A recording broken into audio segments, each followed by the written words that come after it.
This lesson has two different pieces to it, and the first part of the lesson is focusing on a topic called scientific notation. Now, scientific notation really isn't a bad topic at all, but it's kind of interesting to me when I mention it to kids. There's a decent number who kind of just don't care for this concept, but it's actually not bad at all, and it involves some of that exponent stuff that I taught you in the last lesson. So, first of all, in terms of what scientific notation actually does for us, scientific notation, all it really is a way to write really big and really small numbers. So if you have a relatively normal sized number, scientific notation isn't very helpful. But if you have a giant number, scientific notation is actually really handy. Like if you look down at this problem right here, this took a while to write all of those numbers out. It's kind of annoying. It would be nice if we had a shortcut for doing that. So if you look up here on this top example, this is the current population of Earth as of the time when I'm making this video. So like, I don't even know what date today is, July something, 2020. And this is the current Earth's population, almost 7.8 billion. So this number is fine and good, and it's not that big. But even when I just said that number, like when people talk about big numbers, they wouldn't say, oh, the population is 7,798,000,000, etc. They'd say it's about 7.8 billion. That's almost a form of scientific notation in of itself. So what you do when you have a bigger number, or even a number that's not that big, is you're going to rewrite the number with one digit in front of the decimal. So my first number is a 7 right here. So it's going to be 7 points. And then you're going to give a couple other decimal spots as well. So it's up to you exactly how many you go for right here. I'm going to at least go this far in my number. It's kind of up to you. So I'm going to go 7.798 for my setup right here. And then what I'm going to do, scientific notation always goes times 10 with an exponent on the 10. So when we look at this problem right here, multiplying something by 10 moves the decimal over one spot. Well, if I look at this number, that 7.7 billion number, I would have to move my decimal, if I have it right here, 1, 2, 3, 4, 5, 6, 7, 8, 9 spots to get it to the end of the number. So this is about 7.798 times 10 to the 9th power. Now, if I took this number right here and I move my decimal 9 spots, I would end up running out of numbers right here. So I'm going to end up seeing a bunch of zeros on this. That's actually okay because my number is just so big right here. What's being off by like 100,000 or 200,000 when my answer is in the billions? So when you have a larger number, you have to chop the decimal somewhere. If you just wrote that whole thing out as a decimal, you might as well have just written the original number. But you do a handful of decimal spots, anywhere from 1 to 3 is what you see most often. And then you count the number of decimal spots to move your number back to normal. So looking at these examples right here, these problems are having us practice converting into standard form. Remember, standard form just means like regular form. So if I look at this first example, 2.16 times 10 to the 7th power, the exponent on the 10 tells you how many spots to move your decimal. So if my decimal is right here, and I have to go 7 spots, a positive exponent makes my number bigger. So I'm going to move my decimal 2 spots, but then I run out of numbers. That means I'm going to have to go 5 more spots that are going to be zeros. So as a regular number, it's going to go 216. But then I have to go 5 more zeros to get 7 spots altogether. And then I just start separating it with commas. This is about 21 million for my answer. Same sort of deal on this next example. Negative 4.602 times 10 to the 11th. I can move my decimal 3 spots. Then I run out of numbers. I got to go 11 spots. So that means there's going to be 8 more spots right here that are all zeros. So negative 4602, and then we had to go 8 more spots. So those are going to be the zeros on my answer. Okay, you could have a negative number with scientific notation just like a positive. This is just a really big negative number. Now, if you have a negative exponent on a 10, This, if you remember from last video, moves you to the bottom of the fraction. And when you divide by 10, the decimal moves the other way. Negative exponents actually make your answer smaller. So I'm going to move my decimal to the left on this problem, and I can go 1 spot before I run out of numbers. That means I have to go 7 more spots right here that are all going to be zeros. So I'm going to have points, and I need 7 zeros. And then the decimal from the number just follows like that. So it's basically just counting decimal spots. That's all scientific notation really is. These problems on the right are the reverse of that, where you have to give the scientific notation kind of like we did up here. So what I'm going to do is I'm going to write it so there's one number in front of the decimal, 2.91, times 10. And if my decimal was right here, 2.91, how many spots would it have to move to get back to here? Well, that would be 1, 2, 3, 4, 5, 6, 7, 8, 9, 10, 11, 12, 13, 14 spots in all. So it's times 10 to the 14th power. Make sure this is a giant number right here. So I should have a positive exponent. Were this a decimal like on the next one, it's going to end up being a negative exponent. So in my next problem, my first non-zero number is a 3, and there's nothing else. So that's going to be just 3.0 for my scientific notation, times 10. And if I'm 3.0, my decimal is right there. That'd be 1, 2, 3, 4, 5, 6, 7, 8, 9 spots. But it's a tiny decimal, and I went to the left. So it's going to be 10 to the negative 9th power. One more like this, it's going to be negative 1.162. And maybe pause me and try this one out for yourself so you can see if you get it right. But I'll talk about the answer here. It's 1, 2, 3, 4 spots. So it's times 10 to the negative 4th. So that's just basic formatting with scientific notation. And they can also have you do math with scientific notation as well. So if a problem asks you to simplify, this actually is just a version of properties of exponents. So what I'm going to do is I'm going to multiply out my coefficients. My coefficients in this problem are 8.002 and 5.93. If you multiply that out, we get 47.45. Chop the decimals somewhere. So I just multiplied my plain numbers there and there, and I got 47.45. Then what I'm going to do is I'm going to use my exponent rules on the tens. I have 10 to the 6th and 10 to the 13th. Those are going to make, I keep the 10 because it's a plain number with an exponent, so I treat it like a variable. And I add those exponents together. That's going to make 10 to the 19th power.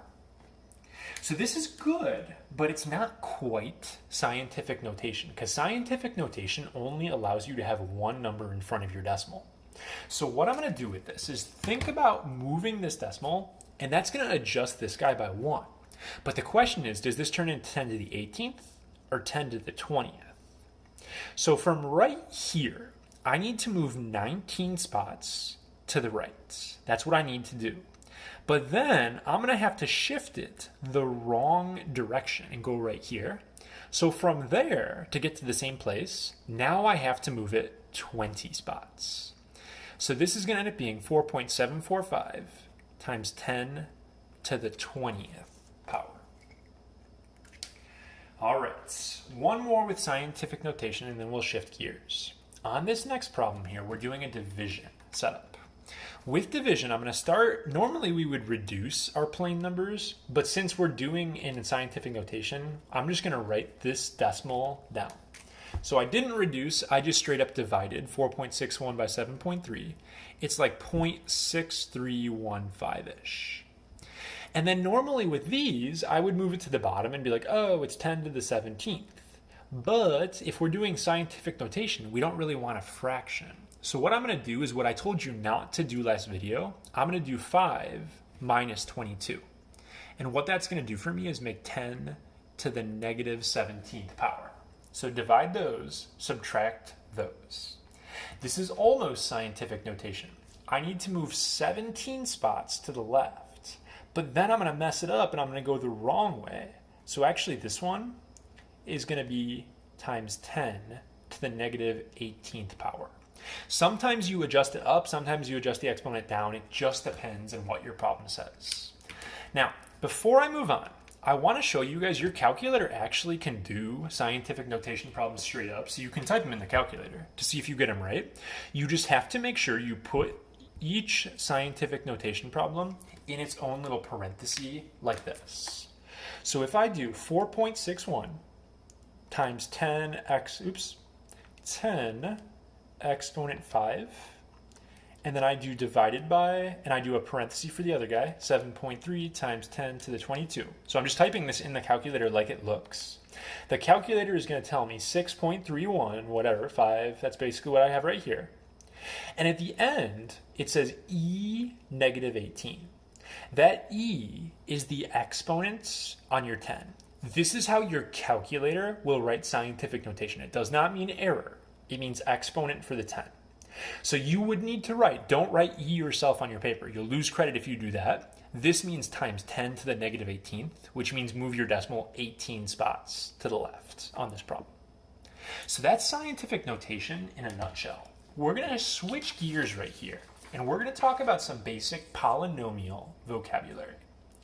So a polynomial, first off, I want to give you guys a definition, and basically I'm going to tell you what a polynomial is and what it isn't.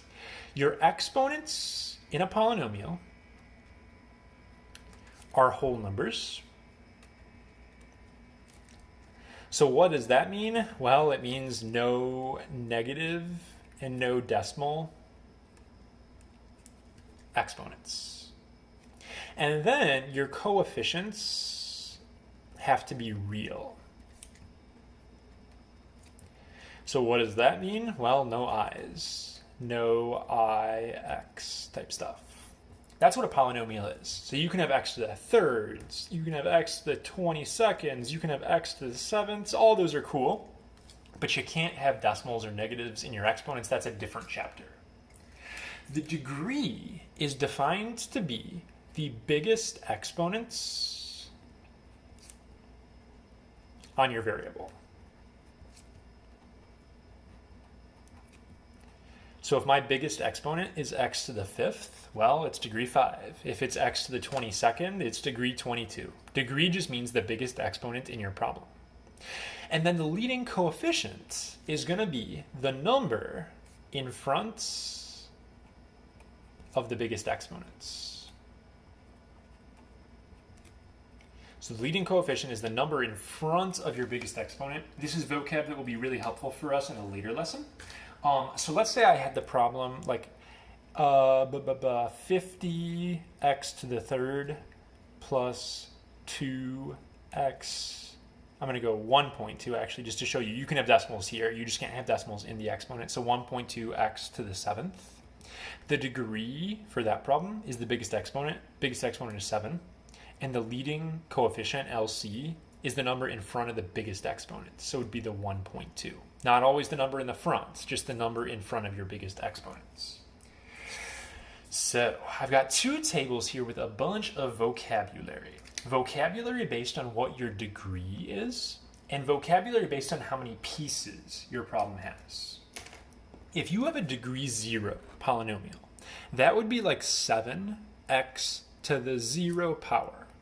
And if you guys remember from last lesson, 7x to the 0, the x would cancel. It's just 1. So it's just going to equal a 7. If you have just a number, no variable, it is called a constant. That's a word we've used before.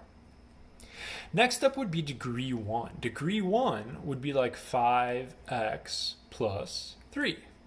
I have a biggest exponent of 1 in my problem. And first power, you guys should know. I should have paused to let you think of it. But yeah, linear is a first power.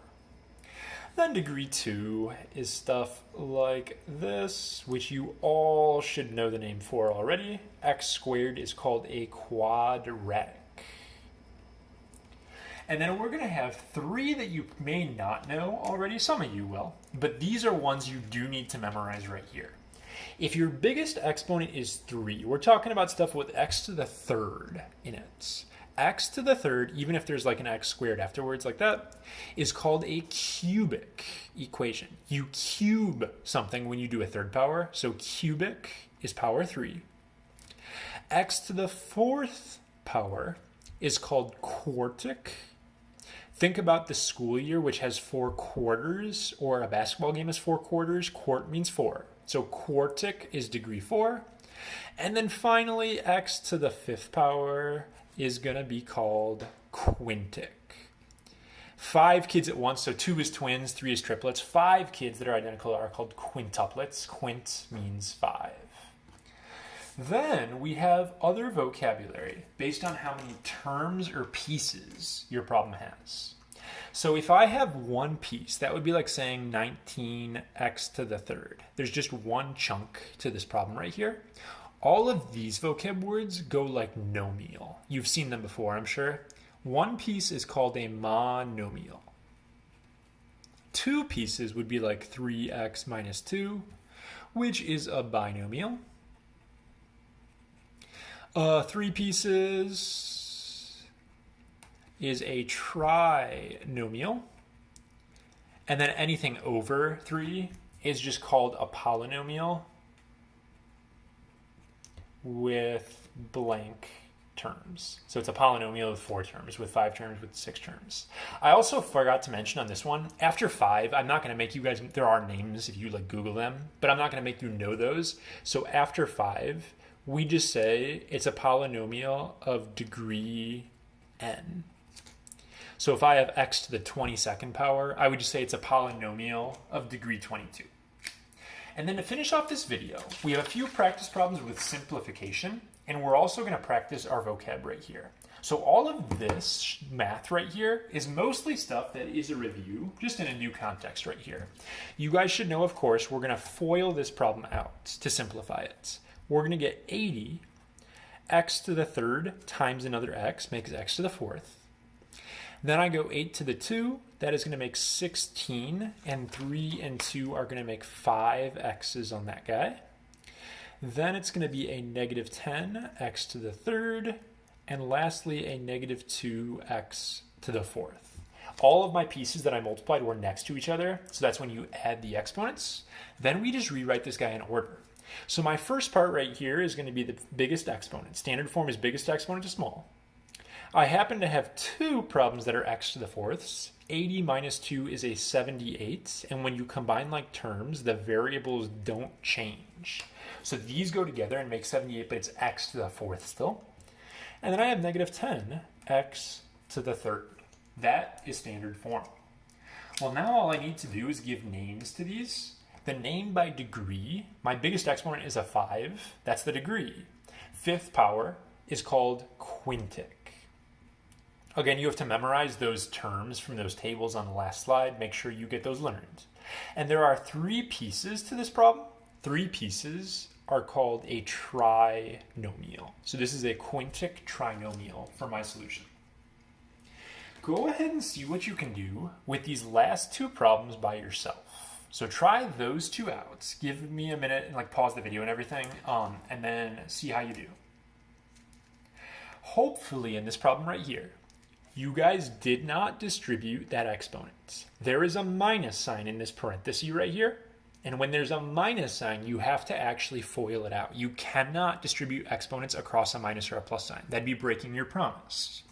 So we have to have 3 of these parentheses right here. And we FOILed 3 parentheses once before. I think it was in a lesson with I stuff last chapter. When you have 3 parentheses, you're going to choose 2 of them and just deal with them first, and then FOIL again afterwards. So if you FOIL those 2 parentheses, I'm going to go ahead and skip the work to save a little bit of space right here. You're going to get 4x squared minus 16x plus 16 after you combine like terms. So that is this guy. Then I have to FOIL another 2x minus 4 to get my final answer. Again, FOIL 2 and FOIL again afterwards. So this one I'm going to show my steps for. I'm going to get 8x to the third minus 16x squared for those 2 minus 32x squared plus 64x plus 32x minus 64. Lots of pieces right there. I'm going to combine like terms now. I should get 8x to the third. I have negative 16 and negative 32, make negative 48. x squared. My regular x's are going to make a 96x. And don't forget, after the FOIL, there was that plus 20 in the end.